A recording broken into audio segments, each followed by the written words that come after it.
Okay, 3.01. Students will be able to recognize angle pairs when two parallel lines are cut by a transversal. And I can already see that I forgot to put a separate spot in the vocabulary for a transversal. So here we see AB and CD, and they look parallel, and we'll assume for today that they are parallel. So two parallel lines cut by a transversal, this is the transversal. We did not say that they are bisected. They are not bisected. They are simply cut.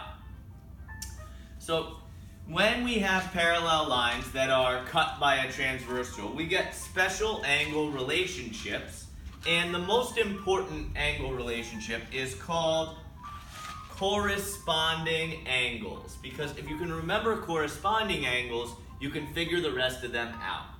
So corresponding angles are angles that look like an exact copy of each other. So in this case, we would say that 1 is a corresponding angle with 5. We would also say that 2 is a corresponding angle with 6. Because when we look at the intersection on AB, and when we look at the intersection on CD, if we think about angle 2 has an angle that looks just like it, and that's angle 6. Angle 6 and angle 2 are corresponding angles with each other, just like 1 and 5 are corresponding angles with each other. Now, does 8 have a corresponding angle? Yes. 4 corresponds with 8, but I don't want to put too much color on the paper to be confusing. 7 corresponds with 3. And if I asked you, are corresponding angles congruent? I haven't answered that yet, but you should have an idea looking here whether 2 and 6 are congruent. Okay, interior angles. So interior angles are simply angles that are located between parallel lines. So in between the parallel lines, we have angle 4, angle 3, angle 5, and angle 6. These are the interior angles because they are between the parallel lines. Now, exterior angles should be pretty obvious now. Exterior angles are angles located outside the parallel lines. So that means that 1 and 2 are exterior angles, and 8 and 7 are exterior angles. So far we've got corresponding angles where the angle looks just like a copy when you go from one parallel line to the other. We have interior angles where they are located in between the parallel lines. This is the interior.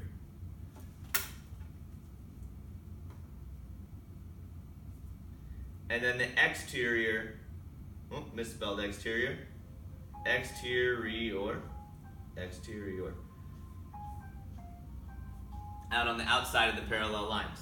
Now, same side angles. Same side angles are angles that are located on the same side of the transversal. So that means that all of these, 2, 3, 6, and 7, we would call same side angles because they are all on the same side of the transversal. And we could also color 1, 4, 5, and 8 and say they are same side with each other, just like 2, 3, 6, and 7 are same side with each other. Alternate angles. So alternate angles are angles that are located on the opposite side of the transversal. So here we could say that 3 is alternate with 5, and we could also say that, so we got another alternate color. We could also say that 6 is alternate with 4, and we could also say that 8 is alternate with 2. So when we look at 3 and 5, we would say they are both on the interior and they are alternate. So they are alternate interior. When we look at 2 and 8, we're talking about angles that are on the exterior. So they are alternate exterior. So that's a good place to stop the first video. Great job, Smarty Pants.